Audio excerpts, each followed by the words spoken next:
Functionality in that code may be patentable. Now, you know, for how many folks out here have filed for patents on stuff? So we've got a fair number of folks who've sort of gone through that process. So patents cover functionality in that item. So I think we all know there can be many different ways of getting to the same point. You can code in many different ways to achieve the same functionality. What patent protects is the functionality of a particular item, and it has to be novel in order to be protected by patent. So what does copyright give you? Copyright gives you the ability to prevent others from copying, modifying, creating derivative works, publicly performing, publicly displaying, or distributing the work that you own. So if you are the copyright owner, so if you've coded that app, if you've built that app, you own the copyright in that app, you can prevent others from doing any of these things with it without your permission. With respect to trade secrets, if you've maintained that trade secret protection, if you've maintained, you know, you've entered NDAs, you've kept that information confidential, you've taken reasonable steps to keep it confidential, you can prevent others from misappropriating, from using the technology that you've got that trade secret protection on. One benefit to trade secret protection is that it can be perpetual. So I think perhaps the best known formula that's subject to trade secret protection is the formula for Coca-Cola, which is actually no one exactly knows. I mean, other than a very few folks in this world know what actually goes in Coca-Cola, which is probably a good thing for all of our health, but you know, or maybe a bad thing for all of our health. But you know, very few people know the actual formula for Coca-Cola, and they've been able to maintain that protection and prevent that from becoming public because they've kept it as a trade secret. So. What's this? Am I keeping it too? Am I keeping it too close? Actually, can folks hear me without this thing? Probably not in the back. Yeah, no, it's better. You guys hear? Okay. You can hear me okay? Okay. I can turn the volume down. I much prefer to talk without. Okay. This thing, All right. so. I'm not a pop singer, so you know, for me, I'm not used to keeping a mic in my mouth. Tiny bubbles. Please continue. There's one flaw with this is that apparently with the video recording they won't be able to hear what you're saying. Go ahead. So what I can do is I can Keep it a little closer. turn. All right. I can turn it. All right, like this. You're good. Yeah, that's There we go. There we go. Does this work? Testing. There you So, so anyway, let's turn and go to the next slide where we talk about patents. And unfortunately, we were going to have a patent colleague here. I'm not a patent attorney. We were going to have a patent colleague here to go over some of the changes. How many folks are aware that the patent law has recently changed? Yeah, I see a few heads, you know, nodding. The patent law did just go through a big major reform. There were some significant changes to it. What is just to give the sort of the basics and overview, what does a patent protect? A patent protects the right to exclude others from making, using, selling, importing the patented invention. A patented invention needs to be novel. So to the extent that you've developed something novel and you filed for patent protection on it, you have the right to exclude others from doing these things. It's basically giving you a monopoly, a limited monopoly on that for a limited period of time. In the U.S., currently you must file an application within 1 year of publicly disclosing that invention. Otherwise, you lose the ability to seek that patent protection. If that is changing, I believe in 2013. Though don't quote me on that. It might be 2014 that the current law is changing. We don't have our patent lawyer here to confirm or deny, but but it's going to more appropriately align with what the foreign filing requirements are. And in most foreign jurisdictions, you have to file prior to any public disclosure of the invention. So that's something to keep in mind, is that as that changes and you are developing novel, it's just another reason to keep things things confidential until you absolutely have to make something publicly available, because you may lose that patent, the ability to patent that item and exclude others from practicing that item if you make it publicly known. Yeah. Include disclosure through NDA, under an NDA? No, it would be public disclosure, but there are some limits. If you go above 25 folks that you've disclosed it to, even under NDA, it could be deemed a constructive public disclosure. So. You do an NDA with a large company, you're at it. Well, this is why you often want to limit your who's exposed to it. Now, an NDA with a large company, there are circumstances where you can claw that back. So there are.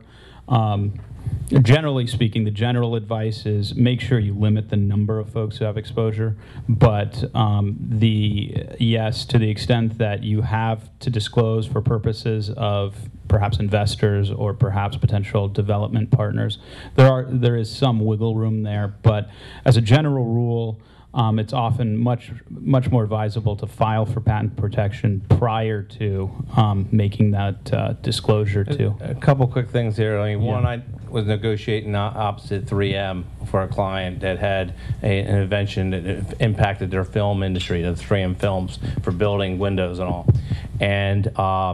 And so we negotiated with IBM. They first, when they gave us their NDA, it allowed them to show it to all like 300 billion employees that they had.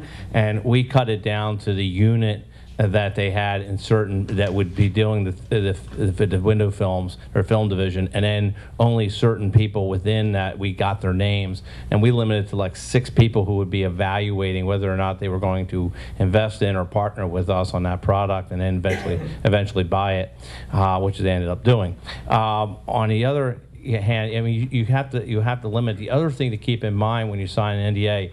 Signing an NDA is good, but it's worth the paper it's written on. Very few people go to court to enforce an NDA. It has to be pretty egregious, and you have to have some coin in your pocket to be able to enforce that NDA.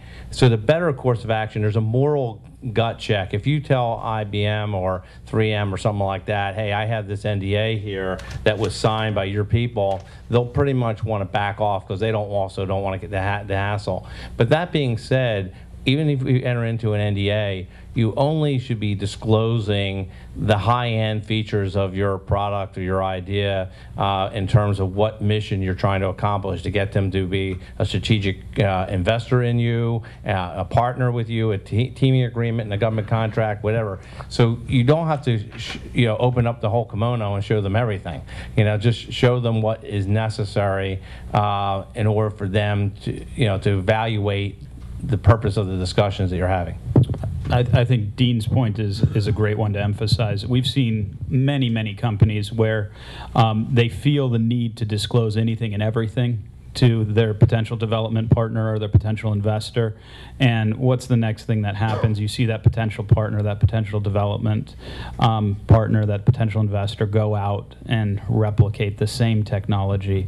It's particularly dangerous if you don't have that patent protection to exclude them from that, because there's I think, as we all know, there's a lot of ways of getting from A to B, and so it's advisable that in addition to you can have all the legal protection that you want in an agreement, but there's no substitute for being circumspect in what you disclose. One other quick thought: even if you get a patent, when I worked a lot in 95 through 2000, when a lot of companies were coming out, this is when State Street Bank was first decided, and it came out that business method patents were going to be patentable technology, and so everyone was racing in there. And the U.S. Patent and Trademark Office, which has slowed down greatly on this in recent years, was issuing them very quickly, and sometimes overlapping and causing problems. But when you get a patent, realize that the first thing we would tell our clients to do is now try to design around your own patent, because unless you have what's called a blocking patent, there's no way around it.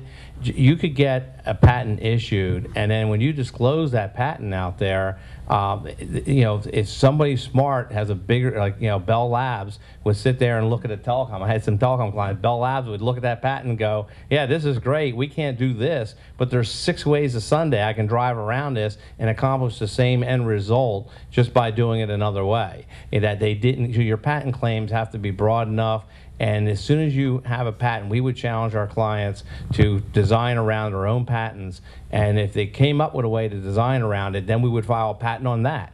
And, you know, we'd file follow-on patents. You know, and you want to try and get a, you know, to have a 3-foot fence on an acre of property is like, yeah, nobody can go past that where that fence is, but if they can walk around the side of it, you know, you don't have much protection. So that's just another thing to keep in mind. We had a question in the back corner. Yeah. No, Back back corner. corner Yeah, he's first. been holding up his hand for a Yeah. while. I was talking about earlier, you have a year to file. Were you talking about a provisional patent prior to filing a real patent? No. It's you will lose your ability to seek patent protection for that invention if you don't file within a year. Would you suggest people who are still working on their idea to file a provisional patent, which only costs $100? Yeah, and you know, I do want to caveat this with, you know, I'm not a patent attorney, but I've hung around enough to hear them say often it makes sense to just go full out and file for not bother with the provisional patent, but to go straight to filing for the patent and amend it as you need to, depending on your development. The reason for that is it can, you know, it's often just as expensive to file a good provisional patent that's worth its salt. If you don't, you know, if what you do end up filing is a very basic patent or provisional patent that doesn't cover the invention adequately, it doesn't give you much protection at all. So, you know, a lot of patent attorneys will recommend that you go straight to seeking the full. Thank you. Yeah. We had another question over here. Yeah, how should we think about novel? Because Yeah. I find it, pick a word, outrageous, ridiculous. Amazon got, you know, 1 click and you can buy something. I mean, okay, so I'm going to do 2 clicks, and the next guy does 3 clicks, and the rest of us are SOL. Yeah, it sounds. How do we? You know, Yeah, 45 clicks later, I got a patent. You know, you hear that complaint a lot, particularly in the business method patent space. You know, it is, you know, there courts are constantly sort of reinventing the rule for what it means to be novel. I have, how many folks have heard of the In re Bilski case that came out through? Yeah, the Supreme Court recently ruled on this, kind of changing the test for sort of slightly what constitutes novel. You know, the best advice I can give is talk to a good patent attorney. They'll tell you whether it's novel or not, or whether it passes the smell test. You know, I have seen things that I thought no way in the world. I mean, you give the example of 1 click. I think 1 click's sort of the classic example. There are folks that have patented things like putting a bed sheet on a bed, right? I mean, so there are. You know, there's all sorts of things out there that would sort of make your head spin and make you wonder, you know, how is that novel? How is there no prior art on that particular thing? So, you know, it becomes sort of context specific. You know, it becomes sort of industry specific, and it becomes sort of dependent upon sort of what else is out there, what else has been done in that space, and frankly, what's been let through the patent office before. And you know, I just go back to the best advice I can give is talk to a good patent practitioner, and they can usually give you some pretty good advice and guidance on what constitutes novel for a particular area.